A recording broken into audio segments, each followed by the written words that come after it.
아멘. 예, 하나님 말씀 전하겠습니다. 어린이 친구들도 하나님 말씀 잘 들어주시기를 바랍니다. 아멘. 네, 감사합니다. 오늘 말씀의 제목을 한번 같이 읽어볼까요? 시작. 몽둥이가 꽃을 피며 교만이 싹이 나기 전에. 싹이 나기 전에 몽둥이가 꽃이 피며.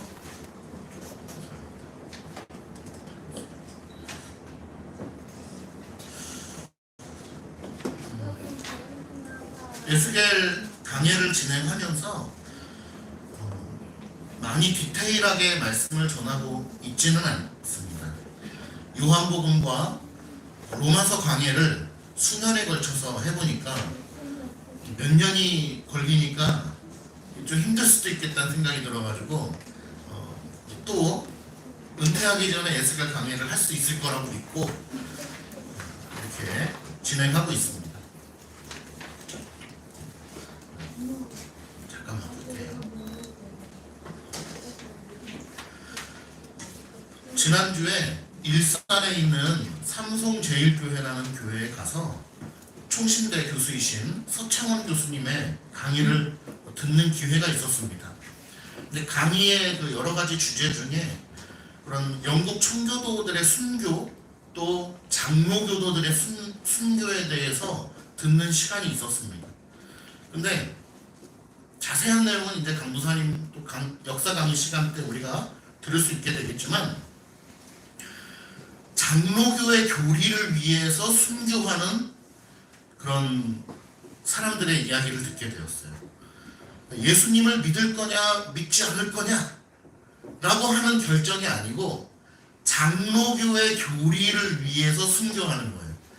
장로교의 교리를 지키기 위해서 기꺼이 목숨을 내놓는 순교자들의 모습을 볼 수 있었습니다. 특별히 10살짜리 아이들이 장로교 신앙의 그 교리를 지키고자 기꺼이 순교하는 그런 모습들을 듣고 볼 수 있었습니다. 참 신기하지 않습니까? 예수님을 믿을 거니 안 믿을 거니라고 하는 선택이 아니고 장로교의 교리를 지킬 것이냐 아니면 다른 교리를 선택할 것이냐 라고 하는 이 첨예한 대립 속에서 장로교 신앙의 교리를 위해서 기꺼이 순교를 택하는 어린아이들의 모습이 불과 수백 년 전에 영국에서 일어났던 일입니다. 그들이 다 죽어갈 때 불렀던 찬송이 바로 시편 찬송이죠. 우리 교회도 시편 찬송을 참으로 귀하게 부르고 있는데 시편 찬송의 위력을 우리 모두가 알 수 있기를 간절히 소망합니다. 하나님의 영광을 가장 잘 드러낼 수 있는 찬송은 무엇입니까? 올려드리는 것이죠. 찬송은 하나님께 올려드리는 것이고 하나님의 영광을 드러내는 도구가 되는 것입니다. 그러니 시편 찬송 외에 어떤 찬송으로 더 빛나게 하나님의 영광을 드러낼 수 있을까요? 없는 것입니다. 그러니 시편 찬송을 부르며 죽어갔던 믿음을 지키며 순교했던 그런 순간들을 우리가 기억하면서 더욱더 시편 찬송을 굳세게 부를 수 있기를 간절히 소망합니다. 제가 왜 시편 찬송 이야기를 드렸냐면 우리는 계속해서 동일한 찬송을 반복해서 부르잖아요. 저는 개인적으로 반복의 힘을 믿거든요. 연습의 힘을 믿습니다. 아무리 천재일지라도 연습하는 사람을 못 따라갈 수 있다라고 하는 것을 저는 믿는데 왜 말씀을 드리냐면 이렇게 반복하다 보면 혹시 여러분들 그런 경험을 못 누리셨는지 모르겠는데 어느 순간 내가 멜로디를 흥얼거리고 있는데 뭐였지? 알고 보니까 시편 찬송. 이런 경험 없으세요? 다 있으시죠? 우리 꼬맹이들이 어느 순간에 노래를 흥얼거리고 있는데 자세히 들어보니까 시편 찬송이에요. 그런 경험이 아마 아이를 키우는 우리 가정들에 다 있을 것입니다. 그래서 그 시편의 가사가 다 외워지고 그 찬송으로 우리의 삶을 노래할 수 있다면 그보다 더 영광스러운 삶은 없다고 믿습니다. 권사님 말씀 들어보니까 이 60대가 지나가면은 이제는 외워지는 단계가 아닙니다. 시편 찬송이 외워지는 단계가 아니라 그냥 그때그때 듣고 이해할 수만 있다면 그거 감사한 일이다. 이런 말씀을 하시더라고요. 근데 저는 그럼에도 불구하고 우리가 반복하며 이 찬양을 부를 때 외워지고 그 능력이 있다고 믿습니다. 제가 예전에 그 노인복지관의 실무합창단을 지휘할 때가 있었어요. 실무합창단 지휘하는데 노인복지관에서 아시죠? 70대 중반이면 가서 뭐 해야 되는지 아시죠? 70대 중반이면 가서 커피 타와야 돼요. 노인복지관에서는. 네, 장로님도 잘 아실 텐데요. 실버합창 평균 나이가 80세 정도 되시는 그런 어르신들 모시고 했는데 한 곡을 가지고 1년 동안 연습해가지고 결국 경기도 대회도 나가고 그래서 상도 받고 그래서 다 외우고 그래서 청실, 홍실 이런 거 불러가면서 80대 어르신들도 다 외워서 그렇게 노래 부르기도 했습니다. 우리 여러분들이 시편 찬송을 반복하면서 억지로 외울 필요는 없지만 반복함으로써 그 기쁨을 누리고 또 그런 능력이 삶 가운데 있기를 간절히 축복합니다. 근데 이런 반복은 참 좋은 거예요. 시편 찬송을 반복하고 또 말씀을 반복해서 외우고 이런 건 참 좋은 건데 좋지 않은 반복도 있습니다. 그런 어떤 반복이냐면 바로 잔소리입니다. 잔소리는 참으로 듣기가 힘든 것 같아요. 그래서 우리 성도님들 가운데도 예배를 잘 못 나오시고 그런 분들 계셔도 제가 즉각적으로 전화해가지고 아유 집사님 오늘은 어떤 일로 못 나오셨어요? 아이고 그러셨구나. 다음 주에 또 못 나왔어. 아 집사님 오늘은 또 왜 못 나오셨어요? 이걸 즉각적으로 얘기하기가 참 힘든 것이 어느 순간에 이게 잔소리로 느껴지면은 이게 굉장히 힘들어지기 때문에 그렇습니다. 잔소리 같은 것들은 참 좋지 않은 반복이에요. 우리 자녀들에게 잔소리를 많이 하실 수 있는데 어른들이 잔소리를 하게 되는 이유는 무엇입니까? 한 번 얘기해서 듣지 않기 때문이죠. 그러니까 또 얘기하는 거죠. 우리 하은이는 어떤 잔소리를 많이 들어요? 엄마한테 잔소리가 뭔지 잘 모를 거예요. 우리 친구들은. 그죠? 알아요? 그렇구나. 그래서 반복적으로 엄마들이 얘기할 수 있다는 거죠. 한 번 얘기했는데 안 되면. 그죠? 옷을 꼭 빨래통에다가 넣어라 그랬는데 잘 안 되면은 또 얘기하고 엄마가 또 얘기하고 반복되어질 수 있는데 반복되는 거는 참 우리가 듣기가 힘들다. 근데 왜 듣기가 힘드냐면 잘 안 되기 때문에 자기 자신도 공부해라 이런 얘기도 참 듣기가 힘들잖아요. 오늘 하나님께서 이스라엘 백성들에게 반복되는 말씀을 하고 계시다는 거예요. 7장 1절에 보세요. 또 계속 하나님의 비슷한 말씀들이 반복이 되고 있어요. 또 여호와의 말씀이 내게 임하여. 에스겔 선지자도요 참 힘들 수도 있었겠다는 생각이 들어요.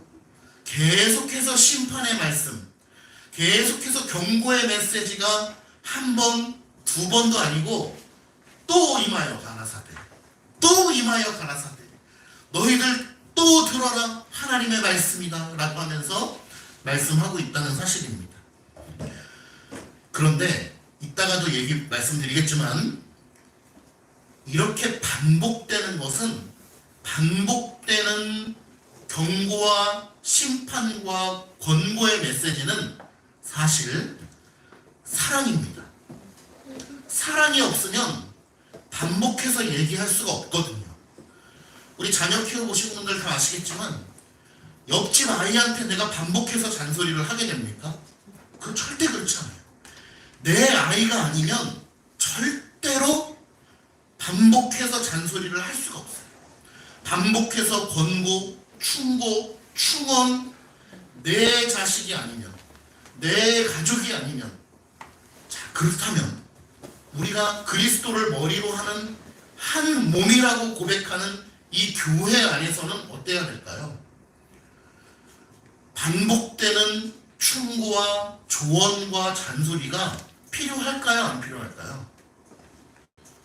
그리스도를 머리로 하는 한 몸된 이 지체, 우리 교회에서는 그러한 반복되는 권고가 더욱이 필요하다는 것입니다.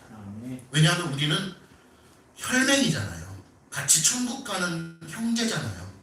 주 안에서 한 형제란 말이에요. 내가 내 뱃속으로 내 아들을 낳았으니까, 내 딸을 낳았으니까 사랑하는 것 이상의 개념의 한 가족이란 말이에요. 내가 내 가족보다도 더 상위 개념의 가족이란 말입니다. 그러니 하나님의 말씀으로 인하여서 반복되는 충고와 반복되는 조언과 반복되는 어떤 잔소리가 이 공동체에서는 더 필요하다는 것이죠. 물론 인간적인 충언과 인간적인 조언이 아니라 하나님의 말씀에 근거한 조언이 필요하다는 것입니다. 그것을 교회에서 공식적으로 실행하는 것이 바로 권징이죠. 그러므로 교회에는 권징이 반드시 필요한 것입니다. 권징이 사라진 한국교회의 모습은 무엇이냐? 더 이상 형제를 사랑하지 않는 거예요. 자녀에게 더 이상 반복되는 잔소리를 하지 않는 엄마는 더 이상 그 자녀를 사랑하지 않는 것입니다. 이 땅에는 수많은 고아들이 있어요. 부모가 없이 자라나는 아이들이 많이 있습니다. 전쟁터에서 부모를 잃어버린 자녀들도 많고, 그런데 그 자녀들이 고아원에서 자라가는 경우가 있죠. 부모가 없이 자라가는 경우가 있습니다. 많이 있습니다.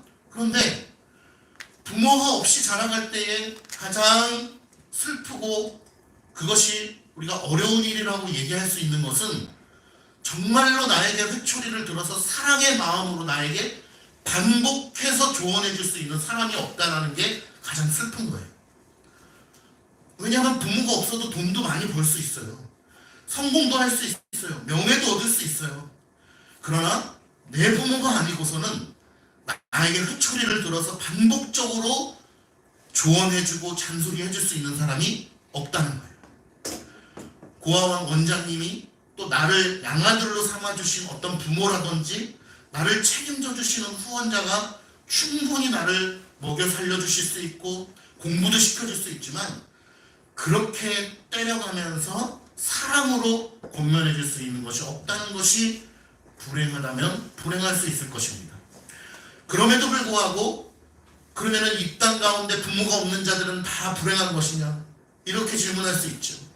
아, 목사님, 저는 어려서, 우리 중에도 그런 분들이 계실 수 있죠. 어려서 저는 부모님이 돌아가셨는데 그럼 저는 불행한 건가요? 그것이 아니죠. 전능하사 천지를 만드신 하나님 아버지를 내가 믿사오며, 사도신경의 첫 구절을 우리가 고백하는 그 내용은 무엇입니까? 바로 창조주 하나님께서 나를 지으셨음과 동시에 그분께서 나의 아버지 되신다라는 사실이 우리에게 위대한 신앙의 고백이 아니겠어요? 하나님께서 나의 아버지 되시기 때문에 나에게 끊임없이 조언해 주시고 끊임없이 말씀해 주시고 나에게 회초리를 들어주시는 분이 바로 하늘 아버지라는 것이 우리에게 복된 믿음인 줄 믿습니다. 아멘. 이스라엘 백성들에게 반복되는 계시의 말씀이 시작되는데, 그 말씀을 제가 오늘 풀어서 또 다시 한번 말씀을 듣도록 하겠습니다. 우리는 늘 잔소리라든지 경고의 말씀이나 심판의 말씀을 듣기를 힘들어합니다. 그렇기 때문에 한국 교회에 권징이 사라진 것이죠. 우리 교회는 권징이 있기를 간절히 바라지만 사실 지금까지는 권징이 실시된 적이 없습니다. 권징이라고 하는 것은 권면과 징계입니다.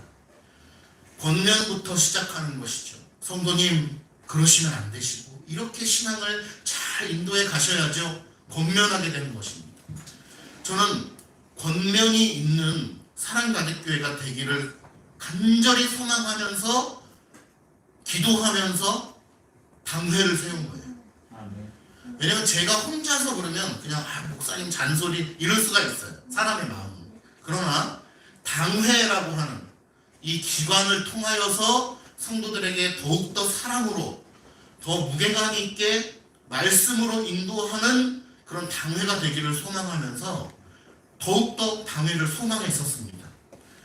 왜냐면 권징이라고 하는 게 참 힘들어요.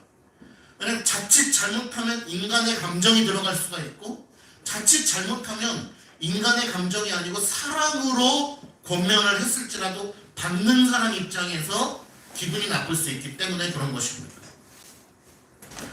그러므로 우리는 늘 하나님의 말씀을 통한 권면을 듣기를 즐거워해야 됩니다. 그러한 의미에서 오늘 오후에 이명진 소장 모시고 이제 귀한 세계관 강의를 특별히 생명과 또 회복, 낙태 이런 문제에 대해서 듣게 되는데, 이 사회적인 문제에 대해서도 우리가 이 시국이 어떻게 흘러가고 있는지를 들어야 돼요. 많은 사람들은 대부분 이 사회적 문제에 대해서 관심이 없습니다. 왜냐하면 내가 먹고 사는 것만 해도 굉장히 힘들기 때문에 이 사회적 문제에 대해서 관심을 쏟기가 힘들죠. 그러니까 우리가 국회의원들을 뽑아놓고 알아서 좀 잘해달라고 하는 거 아니겠어요? 그런데 문제는 인간의 죄성은 너무나 부패하여서 그 국회가 잘 돌아가면 좋은데, 국회라고 하는 것은 국민의 대표잖아요. 그리고 국회의 기본적인 의무는 입법이잖아요. 법을 만들어내는 기관이란 말이에요. 근데 좋은 법들을 잘 만들어내면 좋은데 그렇지가 않아요. 인간의 죄성이. 그래서 이제 그러한 시국의 여러 가지 문제점들을 좀 잘 들을 수 있는 시간을 마련한 것입니다. 그래서 오늘 오후에 귀한 강사를 모셔서 우리가 이 시국의 현황에 대하여 듣게 되지만 그것은 곧 하나님의 말씀이에요.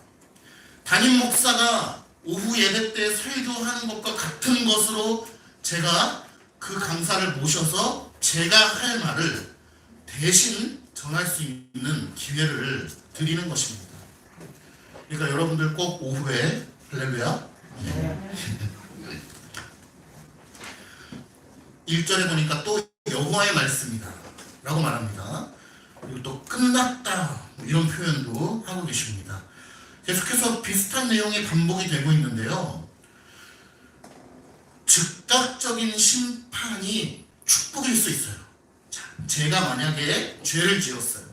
하나님께서, 물론 우리 하나님은 우리의 삶 속에서 그런 하나님이 아닙니다. 그러니까 오해하지 마세요. 내가 죄를 지었어요. 하나님께서 즉각적으로 너 죄를 지었구나. 자, 회초리 몇 대. 다 이렇게 즉각적인 반응이 오면 그것이 오히려 축복일 수 있는데요. 하나님은 그런 하나님은 아니시죠. 왜냐하면 하나님의 섭리의 통치는 우리가 모두 다 이해할 수 없고, 섭리의 통치는 모두 다 이해할 수 없고, 하나님은 광대하신 분이기 때문에 그분의 생각과 계획을 우리가 모조리 다 알 수 없기 때문에 그렇습니다. 인간은 환난을 당하면 어떻게 생각할까요? 자, 첫 번째, 참 신자는 환난을 당할 수 있는 상황에 환난을 피했어요. 어려움을 피했어요. 그러면 어떻게 생각해요? 누구의 은혜라고 생각합니까? 하나님의 은혜라고 생각하죠. 그게 참 신자의 모습입니다. 자, 길을 지나가다가 운전하다 갔는데 옆에 보니까 큰 사고가 났어요. 야, 나는 이렇게 안전하게 갈 수 있어 라고 생각할 때 내가 운전을 잘해서라고 생각하지 않죠. 누구의 은혜?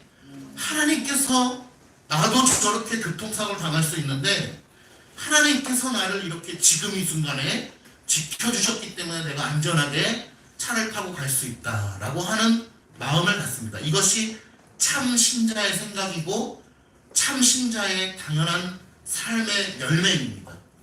감사로 하나님 앞에 귀결되게 되는 것이죠. 그런데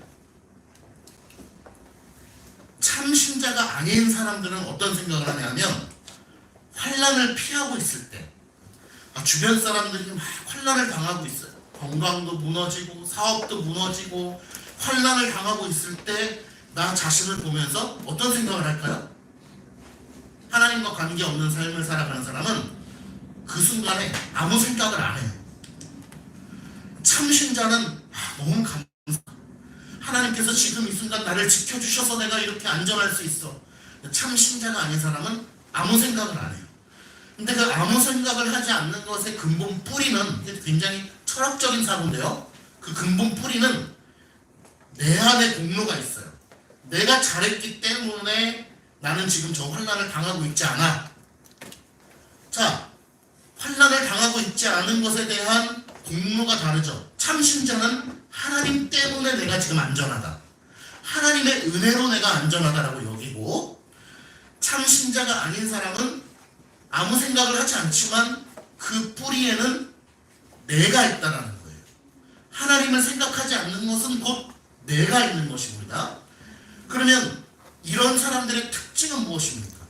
환난을 당하게 되었을 때 누구를 원망하게 되냐면 하나님을 원망하게 됩니다. 왜냐하면 환난을 당하지 않았을 때의 그 공로가 나에게 있기 때문에 환난을 당하면 나 때문에 환난을 당한 것이 아니라 누군가 때문에 환난을 당했기 때문에, 아예 불신자들은 모르겠지만 하나님을 믿지만 참신자가 아닌 사람들은 그 원망을 하나님께 드린다는 거예요. 나에게 나의 죄로 인하여서 당한 것이 아니라 하나님 때문에 내가 환난을 당한다라고 원망하게 되는 것입니다. 그런데 이러한 모습이, 하나님을 원망하는 이 모습이 하나님 보시기에는 참으로 화가 난다는 것입니다. 이 모습이 하나님께서 보시기에는 참으로 가증스러운 일이 된다는 것입니다. 오늘 말씀을 통해서 알 수 있지만 가증스러운 일을 하나님께서 좌시하지 않으신다. 하나님 앞에 가증스러운 일을 하나님께서는 그 죄의 대가대로 보응하신다라고 하는 것을 우리가 알 수 있는 것이죠. 우리는 내가 올바른 길로 가고 있는지를 판단하기가 참 힘들어요. 주의 말씀은 내 발의 등이요 내 길의 빛입니다 라고 하는 시편의 고백을 우리는 절실히 믿지만, 내 앞에 말씀이 제대로 비추어지고 있는 것인지, 내가 바른 길을 가고 있는 것인지를 알 수가 없다는 것입니다. 그것이 인간의 인식의 한계예요. 화면 하나 보실게요. 여러분, 이게 뭔지 아세요? 역시 똑똑하십니다. 눈 결정체입니다. 눈이에요. 자, 다음 볼게요. 이거는 뭔지 혹시 아세요? 여러분 가까이에 있어요. 이거는 사실 먼지입니다. 슈퍼 현미경으로 들여다보면 먼지가 저렇게 생겼다고 그래요. 자, 이거는 조금 보신 적도 있을 수 있을 거예요. 보석일까요? 그렇지 않아요. 놀이터에 있는 모래를 현미경으로 보면 저런 알갱이로 이루어져 있다는 거예요. 이거는 뭔 것 같아요? 이거 뭐야? 이거 호진아, 이거 뭔 것 같아요? 이거는 여러분들이 자주 먹는 것 중에 하나예요. 바나나를 단면을 자르면 저렇게 보인다는 거예요. 여러분, 이거는 뭘까요? 머리카락. 여러분의 눈썹입니다. 눈썹을 슈퍼 현미경으로 보면 저렇게 되어 있다고 그래요. 이거는 뭘까요? 이거? 비슷합니다. 이것도 여러분의 모발 끝입니다. 상한 모발 끝. 자, 이거는 콧쥐. 이거는 칫솔모입니다. 요거는 뭐냐면은 우리가 평소에 많이 쓰는 화장지. 이거는 뭘까요? 평소에 많이 먹는, 고기 먹을 때 먹는 건데 소금과 후추가 섞여 있는 모습이라고 하네요. 네. 우리가 이런 것들을 보면은 뭘 알 수 있냐면, 우리가 사물을 봐도 인식할 수 있는 능력이 사실은 없구나. 우리가 모래를 모래로 인식할 수 있는 이유가 뭐예요? 바나나를 바나나로 인식할 수 있는 이유가 무엇이고, 물을 한 잔 마셨을 때 그 물의 그 느낌을 마시면서 우리가 갈증이 해소된다라고 하는 것을 느낄 수 있는 이유가 무엇입니까? 하나님께서 우리에게 인식할 수 있는 어떠한 축복을 주셨기 때문이에요. 신비로운 능력을 주셨기 때문에 아 이거는 꽃이구나 라고 하는 것을 인식할 수가 있단 말입니다. 제가 드리려고 하는 것은 무엇이냐면 하나님께서 우리에게 빛을 비추어 주시지 아니하면 우리는 내가 가는 길이 삶을 하나도 인식하기가 힘든데 그러니까 여러분들이 여기 보시면 뭐라고 느껴지세요? 나무라고 느껴지잖아요. 근데 이거를 파고 들어가면 이 나무 속에는 샘이란 입자가 있을 거 아니에요. 우리는 그걸 볼 수가 없단 말이에요. 그러니까 우리가 이 사물을 바라봐도 인식할 수 없는데 하물며 우리가 가고 있는 내 삶의 길이 바른 길인가 바르지 않은 길인가를 어떻게 인식할 수 있냐는 거예요. 인식하는 것이 불가능하다.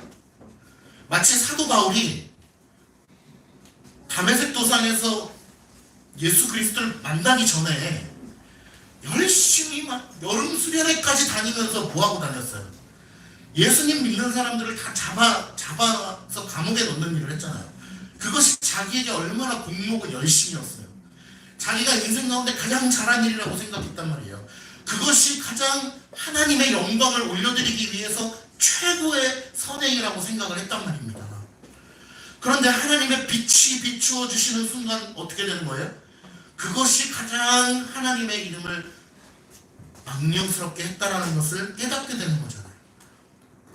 사울아 사울아 네가 왜 나를 핍박하느냐. 네 신이니까 나는 네가 핍박하는 예수니라. 이게 논리적으로는 말이 안 돼요. 왜냐하면 바울은 예수님을 핍박한 적이 없잖아요. 근데 예수님께서 네가 핍박하는 예수다. 난 예수를 만난 적이 없는데. 여러분 하나님의 빛이 비추어 주시는 순간 나의 정체성을 알게 되는 것이고 내가 지금 무슨 일을 하고 있는지를 알게 되는 것이고 내가 나아가고 있는 길이 무엇인지를 알게 되는 것입니다. 그러니 하나님께서 빛을 비추어 주시지 아니한다면 말씀을 통하여 권징을 통하여 은혜로이 잔소리를 우리에게 들려주시지 아니한다면 여러분 얼마나 우리의 삶이 납승이에요. 비참한 거죠. 아무것도 아닌 인생이 되는 것입니다. 이스라엘 백성들에게 계속해서 심판과 저주의 말씀을 하고 있는데 그것이 반복된다고 하는 것은 참으로 그들을 사랑하시기 때문이에요. 만약에 제가 하나님이라면 이스라엘 백성들 저주 필요 없어. 1장 1절에서 끝내버리는 거예요. 에스겔 1장 1절에서 에스겔아 너희는 다 죽었다. 그러고서 이제 전멸시켜버리는 거죠. 근데 하나님은 전멸시킬 수 있는 분임에도 불구하고 끊임없이 계속 말씀하고 있다는 거예요. 계속해서 이스라엘 백성들에게 말씀하고 계세요. 왜? 사랑하겠다. 근데 이스라엘 백성들은 그걸 몰라요. 우리는 이제 계시가 종결됐으니까 우리는 끝내 이스라엘 백성들을 회복하기 위해서 하나님께서 이렇게 반복적으로 말씀하고 있다는 사실을 알잖아요. 부모가 자식에게 반복되는 잔소리를 할 때, 조언을 할 때 자식들이 잘 몰라요. 정말로 나를 사랑하셔서 결국에는 나를 성숙된 자녀로 세우시기 위해서 나에게 저렇게 잔소리를 하는구나 라는 걸 모르죠. 그러나 어른들은 알잖아요. 그 부모는 알잖아요. 하나님께서 이스라엘 백성들을 향하여 그렇게 말씀하고 있다는 것입니다. 여러분 중에 하나님께서 가라 하신 길에 가지 아니하고 벗어난 분 계신가요? 하나님께서 자 3차선으로 가도록 하여라. 자 만약에 차선이 이렇게 쫙 있어요. 다들 운전 아시잖아요. 차선이 이렇게 쫙 있는데 그 차선에서 벗어난 분 계신가요? 한번 마음속으로 한번 손들어 보세요. 마음속으로 모두가 손 드신 줄 믿습니다. 마음속으로 손 안 드신 분 계시죠? 예. 여러분 우리가 하나님께서 명령하시는 그 길에 벗어나지 않은 사람이 누가 있어요? 우리가 아무도 없어요. 그래도 예배를 잘 드리고 예수님을 잘 믿어왔으니까 최소한 그 찾길에서 벗어난 거는 아니지 않나? 라고 하는 생각을 하는 게 벗어난 거예요.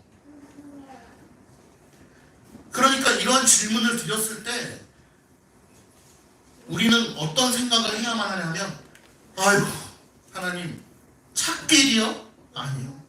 나는 그 근처에도 못 가고 있어요 라고 하는 심령이 우리의 가슴속 깊은 곳에서부터 올라와야 그리스도를 찾는 거예요. 근데 그러지 않는 사람은 그리스도를 간절히 찾을 일이 없어요. 왜냐면 난 잘 가고 있으니까. 근데 그 찾길에 조금이라도 가까이 갔으면 좋겠습니다. 나는 아직 한참 멀었어요 라고 자신의 죄의 문제를 인식하는 자만이 그리스도를 간절히 찾는 거예요. 아멘. 차선 밖으로 나가게 되면 어떻게 합니까? 요즘에는 이제 자동차가 그 전자 시스템이 좋아져가지고 이렇게 자동적으로 우리를 이렇게 차선 안으로 하는 것 같은데, 저도 그래서는 안 되지만 졸음운전을 하던 때가 있잖아요. 할 수 있잖아요. 어쩌다가 하면 안 되지만, 그러다가 차선을 벗어나면 어떻게 됩니까?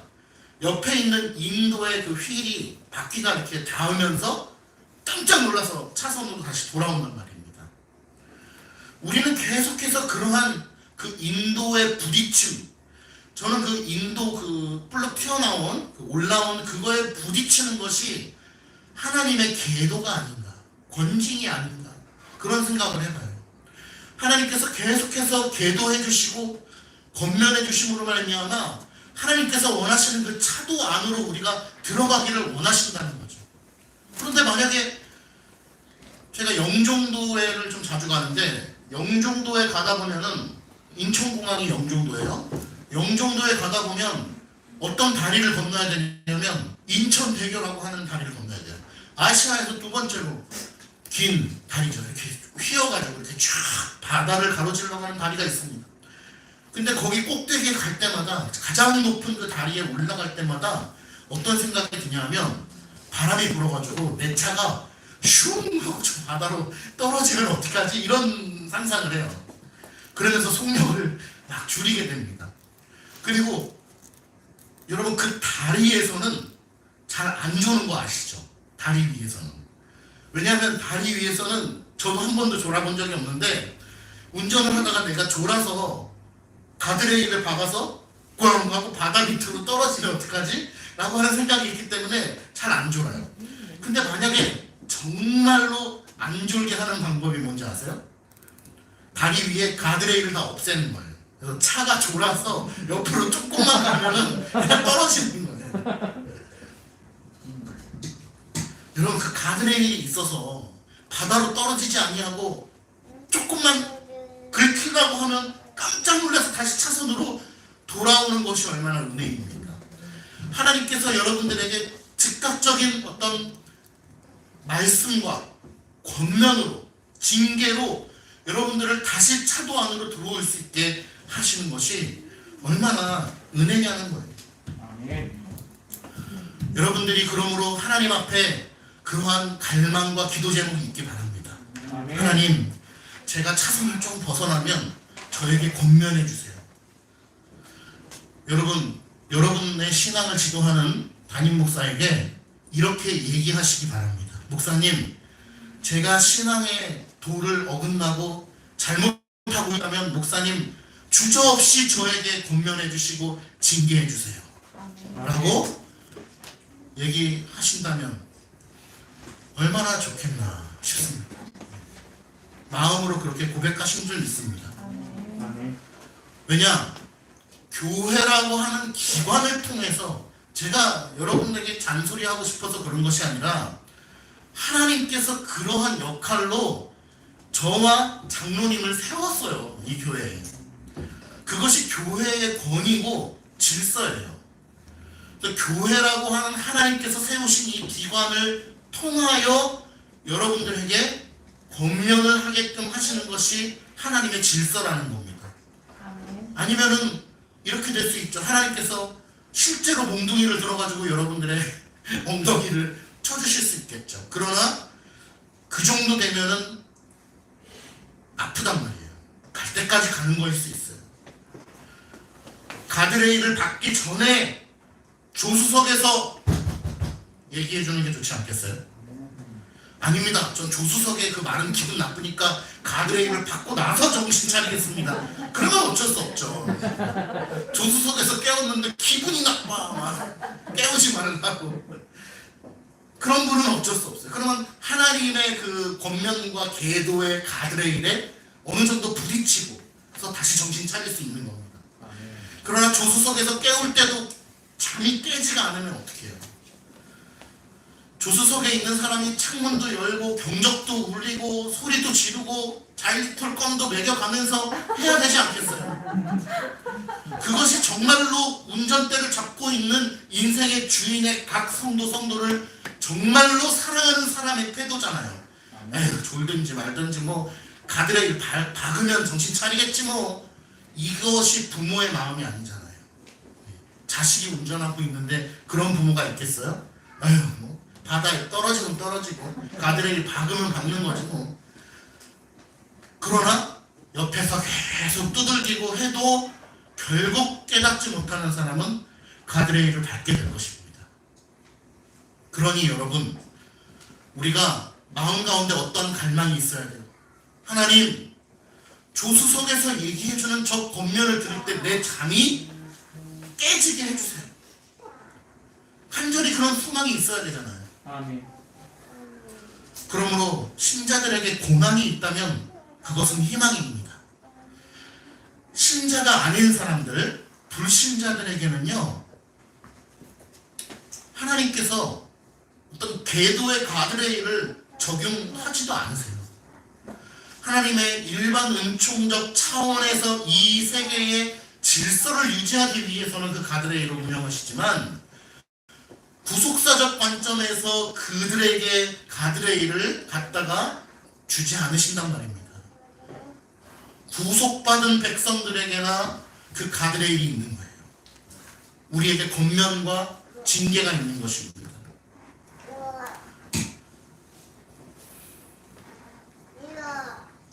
택자라고 해서 고난이 없는 것이 아니고 오히려 사랑의 매가 있다.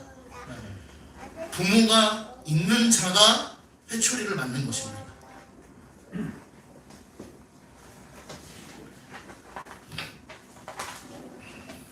우리는 이미 복을 받았죠.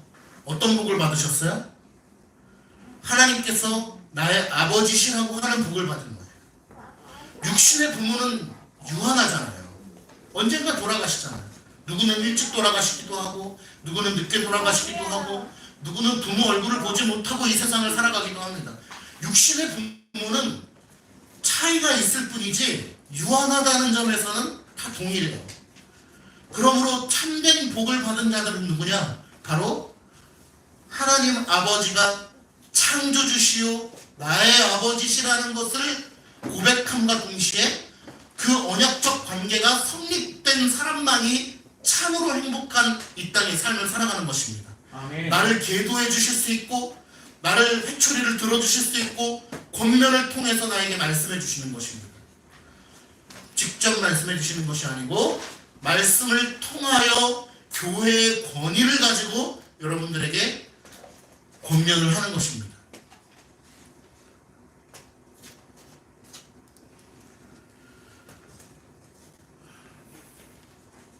에스겔도 5절에 보니까요, 제가 본문을 잘 안 읽었는데 5절에 보니까 주 여호와께서 이같이 이르시되 재앙이로다 비상한 재앙이로다 볼지어다 그것이 왔도다 라고 말합니다.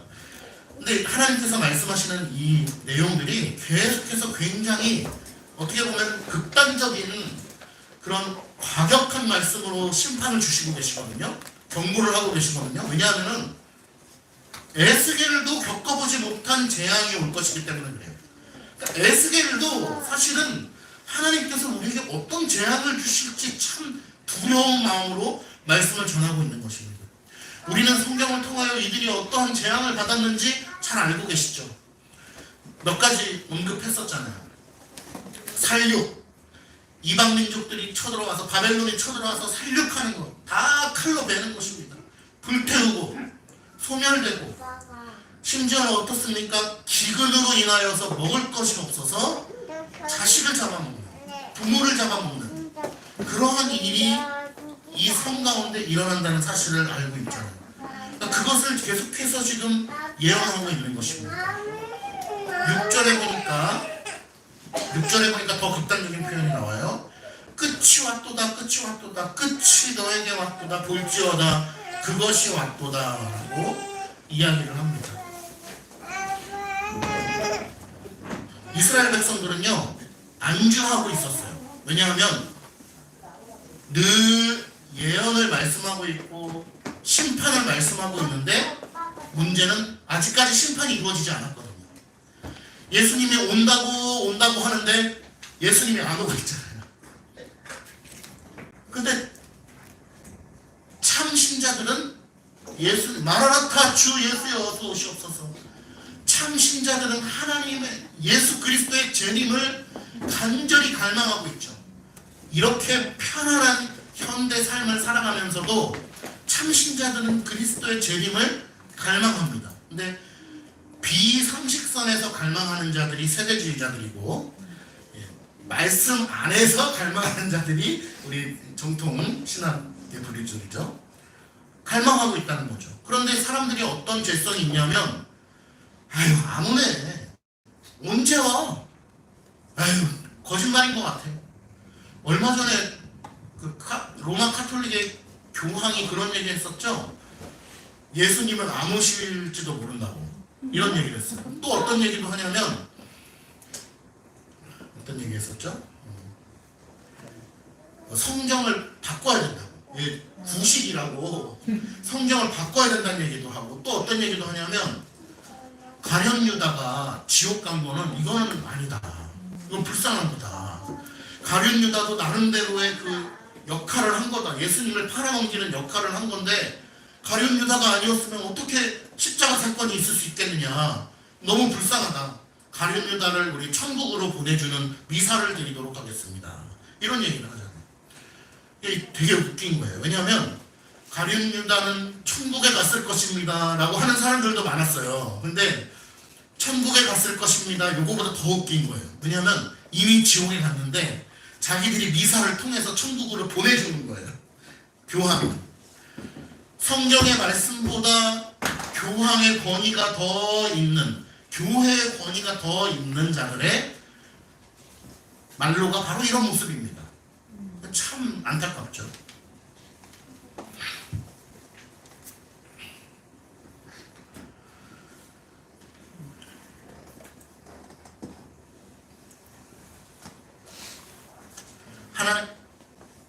심판은 다 예고되어 있잖아요. 심판은 개인적인 종말의 심판이 있고 전체적인 종말의 심판이 있는데 개인의 심판은 뭡니까? 죽음이죠.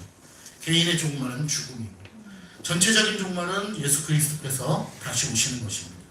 우리는 언제 죽을지 모르기 때문에 잘 해야 되는 것이죠. 신앙생활을 잘 해야 되는 것입니다. 3살짜리 아이가 이제 4살, 우리 아이들이 4살이고 3살이고 4살이고 4살짜리 아이가 나는 더 이상 엄마의 간섭을 받기 싫어요. 더 이상 아빠의 그 잔소리는 나에게 지겨워요. 그러면서 대문을 열고 나는 오늘부터 이 집을 나가겠습니다 라고 나간다면 어때요? 말이 안 되는 얘기죠? 그럴 수 없는 이야기죠? 7살은요? 가능할까요? 안 되죠? 왜냐하면 왜 안 된다고 생각하죠? 혼자서 나가서 살 수 있는 능력이 없기 때문에. 만약에 25살짜리가 그러면요? 가능하다고 우리는 일반적인 세상에서는 얘기하잖아요. 관점에서. 왜죠? 혼자서 나가서 살 수 있는 능력이 어느 정도 있다고 생각하기 때문에 가능하다고 생각을 합니다. 자, 그러면 어른과 4살 차이의 격차도 그렇게 심해서 사실은 4살짜리 아이가 엄마, 저는 오늘부터 엄마의 간섭을 벗어나겠어요. 저는 독립하겠습니다. 라고 하고 나가서 살 수 없다는 것을 우리가 안다면 하나님과 우리와의 사이는 얼마나 멀까요? 저와 우리 롱은이나 우리 호진이. 맞춰요. 호진이의 격차가 이만큼 난다면 하나님과 우리 사이의 격차는요? 얼마나 클까요? 그러니 감히 우리가 저는 하나님의 잔소리가 너무 싫습니다. 하나님의 간섭이 너무 지겹습니다. 하나님 더 이상 말씀으로 나를 구속하려고 하지 마세요라고 하는 그러한 어리석은 짓이 성립이 안 된다는 것입니다. 그러니 그러한 어리석은 행동을 우리가 하지 말고 소요리 문답, 웨스트민스터 소요리 문답 제1문을 다시 한번 기억해야 돼요. 인간의 최고 목적은 무엇인가? 하나님을 영화롭게 하고 하나님의 이름을 영원토록 즐거워하는 것이다.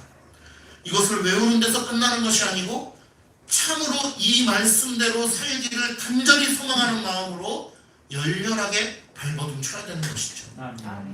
중요한 것은 그거예요. 율법적으로 하나님의 이름을 영광 돌리면서 사느냐 마느냐가 아니고 우리는 다 하나님의 영광을 위해서 못 살고 있단 말이에요. 율법적으로는, 법적으로는 못 살고 있는데 중요한 것은 하나님의 이름을 영화롭게 하기 위하여 살기를 간절히 소망하는 열렬한 그 믿음의 소망이 있느냐 없느냐의 차원인 거죠. 여전히 우리의 삶의 모습은 동일하게 부족하지만 그러니 이러한 말씀을 우리가 다시 한번 경각심을 가지고 말씀드릴 때 하나님의 이름을 영화롭게 하기 위하여 사는 것은 어떻게 사는 삶인가를 또 오늘 다시 한번 고민하게 돼야 된다는 겁니다. 그 고민과 소망이 없는 자에게는 참으로 소망이 없는 것이죠. 우리가 매주마다 십계명을 낭독하고 말씀을 나누지만 도덕법인 십계명을 우리가 평생토록 지켜야 하는데 1계명부터 10계명까지 지켜야 하는데 그것이 우리에게 의무가 있지만 그렇게 살아야만 합니다. 여러분 성도의 의무가 있는 거 아세요? 우리 헌법에도 나와 있는데요. 사랑가족교회의 성도의 의무라는 게 있어요. 예배 드리는 거 의무일까요? 의무가 아닐까요? 의무예요. 이거는 목사님 그래도 제가 선택할 수 있는 거 아닌가요? 아니요. 사랑가족교회 교인이라면 성도라면 선택할 수 있죠. 물론 선택할 수 있는데 성경을 근거로 하여 헌법에 명령하고 있는 의무입니다. 헌금 의무일까요? 아닐까요? 의무예요. 헌금 10만 원 이상 의무일까요? 아닐까요? 그건 아니죠. 그러나 헌금을 하나님 앞에 예배를 통하여 하나님 앞에 드리는 것은 그런 성도의 의무입니다. 물론 액수는 자원하는 심령으로 하시는 거지만 봉사 의무일까요? 아닐까요? 의무입니다. 헌법에서 성경 말씀에 근거하여서 성도의 의무를 규정합니다. 물론 목사의 의무, 직무도 다 규정하고 있습니다. 10계명 의무일까요? 아닐까요? 10계명을 지키는 거 의무입니다. 예수 그리스도를 믿는다라고 고백하는 사람은 그렇게 살아야만 해요. 그 법이에요. 그렇기 때문에 참으로 그리스도를 믿는 사람들이 신자들이 이 사회에 넘쳐나면 이 사회가 자동적으로 밝아집니다. 자동적으로 이 사회가 잘 되는 거예요. 그렇기 때문에 그런 말들이 있잖아요. 예수 그리스도를 잘 믿는 나라들은 부강한 나라가 되고 아닌 나라는 굉장히 후진국이 되는 이런 말도 있잖아요. 어느 정도는 일리가 있는 말이죠. 왜냐하면 그리스도를 잘 믿는 시민들이 넘쳐날수록 그 사회가 바르게 돌아가거든요.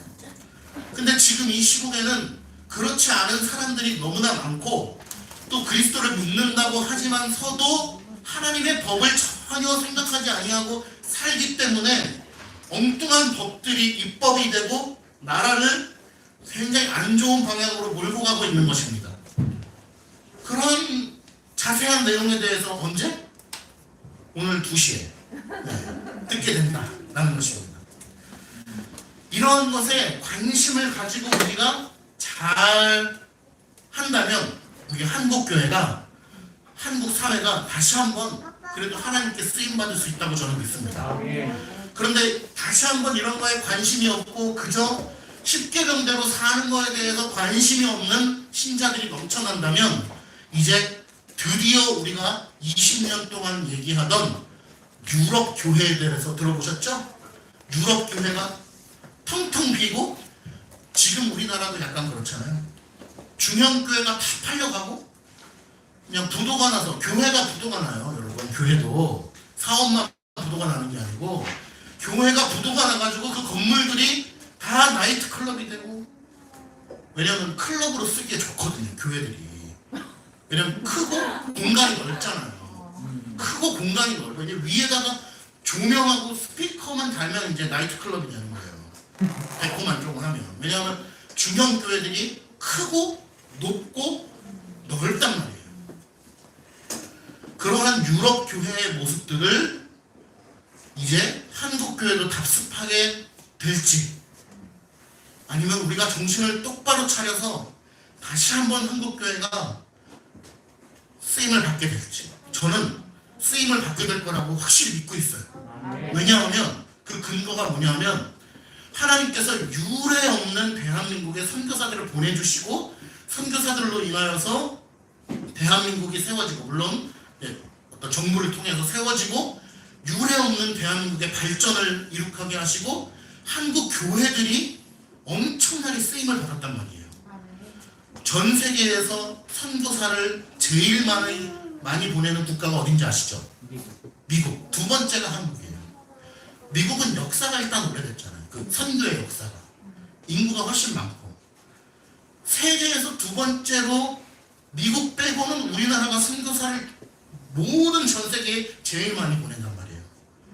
교회도 많고 큰 교회도 많고. 하나님께서 이렇게 복을 부어주셨을 때 우리가 이제 마지노선이라고 생각해요. 정신을 똑바로 차리고 하나님의 법대로 살기를 간절히 소망하는 신자들이 넘쳐난다면 우리 한국교회에 다시 한번 희망을, 빛을 비춰주실 거라고 저는 확실히 믿습니다. 그래서 10계명의 법을 우리가 마땅히 지켜야 하는데 억지로 지키는 것이 아니라 3계명, 4계명에 보니까 안식일을 기억하여 거룩히 지키라. 오늘도 교회 가야 돼. 야, 가기 싫은데 나왔어. 결국 나왔어. 지켰죠, 하나님? 이건 지킨 게 아니란 말이에요.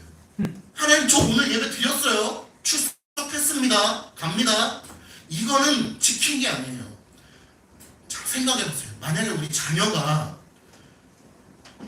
이제 우리 아들 예를 들어보면 채은이가 아침에 딱 일어나서, 예를 드는 거예요. 그랬다는 게 아니고, 예를 들어서 우리 자녀가 딱 일어나서 일어나자마자 딱 체조를 하고 옷도 자기가 입고 샤워도 하고 양치도 하고 세수도 하고 밥도 자기가 알아서 다 챙겨 먹고, 엄마 아빠 학교 다녀오겠습니다. 인사 딱 하고 가고 알아서 학원하고 숙제하고, 그리고 엄마의 눈치를 살펴, 아빠의 눈치를 살펴. 내가 왜 이렇게 잘하느냐? 아빠가 무서워서. 야, 너 왜 그렇게 혼자서 밥도 잘 해 먹고 혼자서 옷도 잘 입고 혼자서 학교도 잘 가고 뭐든지 혼자서 잘해? 아빠한테 죽어요. 아빠한테 죽어요. 그래서 잘하는 거야? 눈치를 살펴. 이렇게 눈치를 살피면서. 그런다면 우리가 그런 아이를 애어른이라고 부르잖아요. 그것을 우리가 아름답다 하지 않죠. 아무리 잘해도. 율법에 얽매여서 아빠한테 죽어요. 엄마한테 죽어요. 우리 엄마 한번 저기 돌면 장난 아니에요. 이러면서 무서워하면서 그거를 율법을 지키려고 하면 그게 아름답다 하지 않잖아요. 그걸 우리가 그 아이를 보면서 야, 참 잘한다. 너 정말 훌륭하구나. 너 정말 훌륭한 아이가 될 것 같구나 라고 하지 않는단 말이에요. 하나님의 율법, 하나님 진짜 오늘도 교회 놀러 가고 싶은데, 쉬고 싶은데, 아유 그래 가. 4계명에 지켜야 되니까 가. 교회 가. 하나님 나 오늘 예배 드렸어요. 오전 오후 다 드렸어요. 목사님 저 드렸습니다. 자발적이고 기쁨으로 드리는 성도와 이거를 목사는 구분을 못할 수 있어요. 하나님은 중심을 보시잖아요. 하나님께서 순종이 제사보다 낫다고 말씀하셨어요. 나를 알라, 여호와를 힘써 알라라고 호세아 6장 6절에 말씀하셨어요. 하나님께서 물론 예배를 드리는 행위, 헌금하는 행위, 봉사하는 행위를 보시지만 그것과는 비교도 안 될 만큼 중요한 것이 그 마음속 깊은 곳에 하나님을 향한 순종의 마음이라는 것입니다. 자발적이고 자원하는 심령으로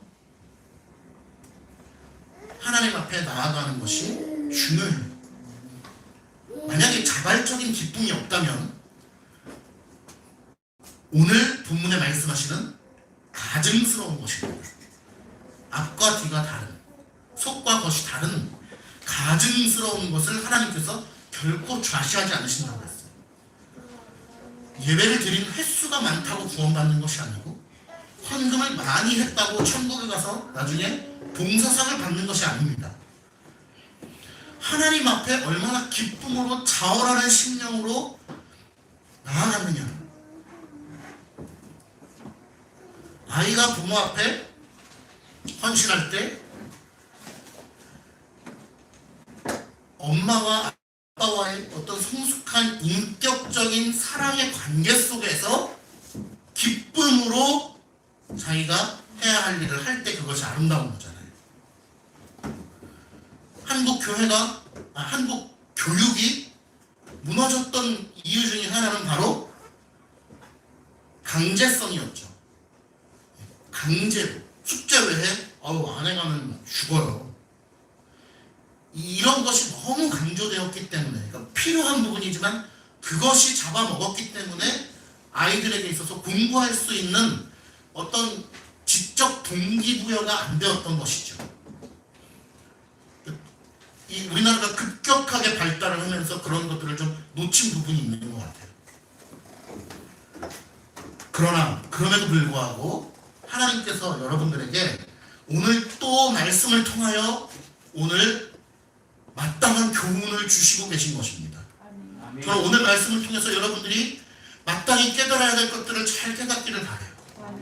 그리고 하나님께서 여러분들에게 차선의 가드레일을 통하여서 여러분들에게 권면하시고 징계를 주시고 교훈을 주시고 계도하실 때 그 가드레일에 기쁨을 느껴야 돼요.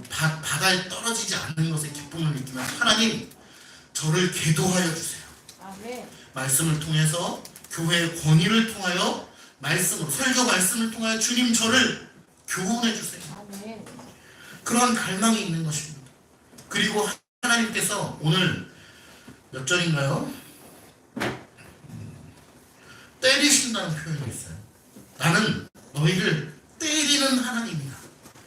하나님께서 여러분들을 교훈의 말씀으로 때리실 때 감사할 수 있기를 바랍니다. 여러분 예전에 그 학교 다닐 때 그런 영화 보셨죠? 너그 아버지 뭐 하시노? 이런 영화 보셨죠? 네. 이렇게 선생님께서 사랑의 손바닥으로 우리 학생들을 교훈해 주실 때 볼을 잡으시고 때리시면서 너그 아버지 뭐 하시노? 이렇게 물어보던 그 영화의 한 장면이 유명해졌습니다. 왜 유명해졌냐면 그것을 보고서 많은 이들이 공감을 했기 때문이죠. 맞아, 나도 고등학교 때 저랬는데 그런 공감을 했기 때문인 것 같아요. 맞고 나서도 들어갈 때 또 어떻게 해야 됩니까? 들어갈 때 감사합니다. 인사 뻑뻑하고 들어가야 된단 말이에요. 왜? 그 교훈으로 말미암아 내가 갱생될 수 있기 때문에. 너그 아버지 뭐 하시노? 라고 물어볼 때 그 선생님의 의도가 뭐예요? 직업을 물어보고자 했던 것이 아니잖아요. 너희 부모가 그렇게 쇠빠지게 열심히 장사해서 너를 공부시키는데 네가 이렇게 공부해서 되겠느냐라고 하는 교훈을 주기 위해서 물어본 거잖아요, 사실. 물론 아닌 사람도 있겠지만 우리는 그렇게 봤잖아요. 그래서 감사합니다. 인사 안 하고 들어가면 뭐라고 그래요, 선생님이? 다시 나와. 인사하고 들어가라고 했잖아요. 근데 어때요? 그 인사하고 들어가라고 했던 그 교훈이 아마 찬반이 있을 것 같아요. 각자의 생각이 다를 것 같아요. 근데 하나님께서 우리에게 그렇게 교훈해 주셨다면, 하나님의 말씀으로 우리에게 교훈해 주시고 심지어는 우리에게 회초리를 드심으로 나를 교훈해 주셨다면 무한히 감사해야 되지 않겠습니까? 하나님께 매를 맞았다 할지라도 하나님 감사합니다. 저에게 교훈해 주셔서 감사합니다. 왜? 하나님의 자녀가 아닌 자에게는 가드레일이 없다니까요.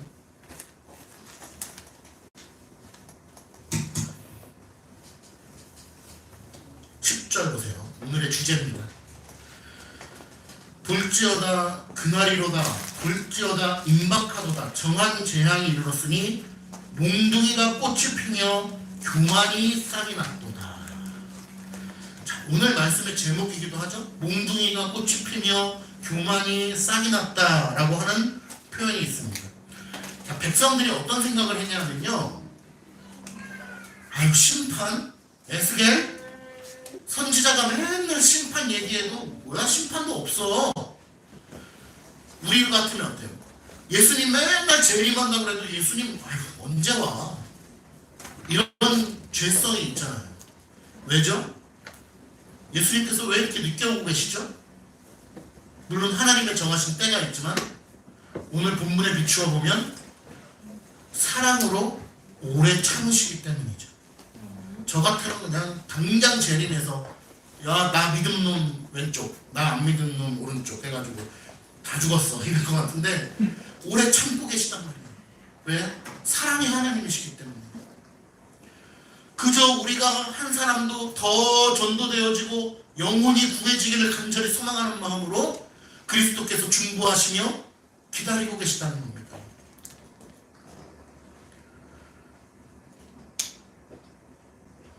그런데 이스라엘 백성들도 심판? 아이고 심판 언제 와? 뭐, 아유 없어. 넉넉고 있었다는 것입니다. 그러면서 이스라엘 백성들이 뭐라고 얘기하냐? 몽둥이가 싹이 났네. 무슨 말입니까 여러분? 몽둥이로 매질을 계속하면 이 몽둥이에 싹이 나요 안 나요? 안 나요. 근데 몽둥이를 버려뒀어요. 버려두면은 얘가 다 그런 건 아니지만 시간이 흐름에 따라서 이 나무 조각 안에서도 싹이 난단 말입니다. 비를 맞고 흙을 맞고 눈을 맞으면서 어느 순간에 보면 그 나무 조각 안에도 싹이 난다는 거예요. 이스라엘 백성들이 뭐라고 얘기하면 몽둥이가 싹이 났네. 몽둥이 버려졌네. 없어. 라고 얘기합니다. 하나님께서 오래 참으시기 때문에 참고 참으시고 또 참으심으로 말미암아 그 몽둥이가 계속해서 쉬고 있는 거예요. 하나님의 몽둥이가. 근데 결론적으로는 그 몽둥이는 누굽니까? 본문 안에서 역사 속에서는 이방 민족이잖아요. 이방 민족을 들어서 이스라엘을 치시잖아요. 근데 이스라엘의 그 교만이 싹이 나가지고 몽둥이가 싹이 났네, 몽둥이가 꽃이 폈네 라고 비아냥거리고 있는 것을 하나님께서 말씀하고 있는 것입니다.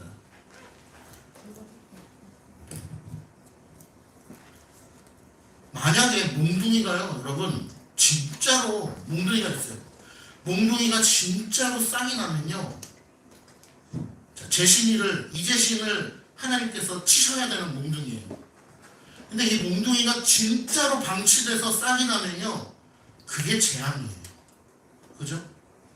하나님 빨리 들어서 저를 쳐주세요. 이게 복된 거죠. 몽둥이가 방치되어서 꽃이 나면은, 몽둥이가 영원히 버려지면 그것이 재앙이에요. 저는 어려서부터 잠이 많았습니다. 지금도 잠이 많아요. 고등학교 때도 참 많이 잤어요. 수업 때. 근데 자다 보면 어떤 소리가 들리는지 아세요? 그만해라, 그만 자라 라고 하는 선생님의 말씀이 들려요. 자, 정도껏 자라 라고 하는 말씀이 들려요. 근데 그때까지만 해도 잠이 안 깨요. 그 경고의 말씀을 듣고 잠이 확 깨고 근데 수업해야 되겠다 하면 좋은데 잠이 안 깨요. 그러면 한참 있다 보면 또 소리가 들립니다. 그만 자라, 다 보고 있다, 그만 자라. 50명이잖아 한 반에 저희 때. 그만 자라. 3차 마지막 경보다 그만 자라. 거기까지도 잠이 안 깨요. 그런데 3차 경보가 끝나고 난 뒤에는 어떻게 됩니까? 갑자기 조용해져요. 선생님께서 시계를 푸십니다. 나와. 이렇게 돼요. 누군지도 몰라요. 누굴 나오라고 하는지를 몰라. 근데 나와. 이럽니다. 거기서부터 잠이 확 깨져. 어떻게 된 거지? 눈치를 살펴봅니다. 근데 나와 라고 하는데 누군 줄 알아요. 그때부터 눈치 싸움이 시작되는 거예요. 근데 자는 사람이 사실은 나뿐만이 아니에요. 나와 라고 하는데 그때부터 이제 마음이 순수한 친구들부터 슬슬 나갑니다. 긴 말하지 않을 테니까 나와라. 다 보고 있으니까 나와. 자수하고 나와 라고 얘기한단 말입니다. 그러면 그때 나가서 맞으면 5대. 근데 자수하지 않고 차후에 내가 나오라고 해서 나오면 그때 몇 대가 돼요? 그때는 10대, 20대가 되는 거잖아요. 그럼 어떻게 해요? 자수하고 나올 수밖에 없어요. 5대를 맞기 위해서. 왜냐면 잘못 걸려가지고 선생님의 그 심경을 건드리면 그때는 내가 더 세진단 말입니다. 여러분, 설교 말씀으로 여러분께 훈계할 때 나오시길 바랍니다. 하나님께서 나중에 더 센 매가 갈 수도 있어요. 말씀으로 훈계되어지는 게 1차예요. 1차. 여기서 이제 우리가 잠이 확 깨면 이제 수업을 듣는 거예요. 쭉 가는 거예요. 근데 말씀으로도 우리의 영혼이 깨어지지 못하면 이제 그 다음 단계가 가는 것입니다.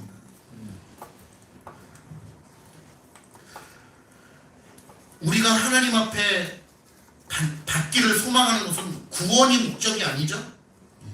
하나님께서 만약에 여러분들에게 구원 안 주시면 하나님 미워하실 거예요? 하나님 나 구원 준다 그래가지고 나 믿는 건데 구원 안 줘요? 야, 나쁜 놈이네 이러실 거예요? 아니죠. 하나님은 여러분들에게 구원이라고 하는 선물을 주셔야 될 의무가 있는 것이 아니라 우리가 기뻐해야 되는 상급은 무엇입니까? 하나님 당신 그분이세요. 그분이 우리에게 기쁨이 되는 것이에요. 말씀의 결론을 맺겠습니다. 에스겔의 말씀이 끝날 때까지 계속해서 경고가 이어집니다. 이 세상에는 우리가 시편 찬송을 반복하듯이 좋은 반복도 있지만 심판의 말이 반복이 되어지면 여러분 우리는 점점 힘들어질 수가 있습니다. 그러나 우리가 알 수 있는 것은 여전히 우리는 경고가 필요하고 여전히 훈계가 필요하고 권면이 필요합니다. 늘 그것을 기쁨으로 여길 수 있는 참 신자들이 되기를 간절히 소망합니다. 아멘. 개인적으로, 교회적으로, 이 국가적으로도 경고가 반복이 되고 있습니다. 몽둥이가 꽃이 피고 교만이 싹이 나기 전에 여러분 선생님이 나와 라고 하기 전에 우리가 정신을 바짝 차려서 하나님 말씀에 집중하여서 하나님의 말씀대로 살아가기를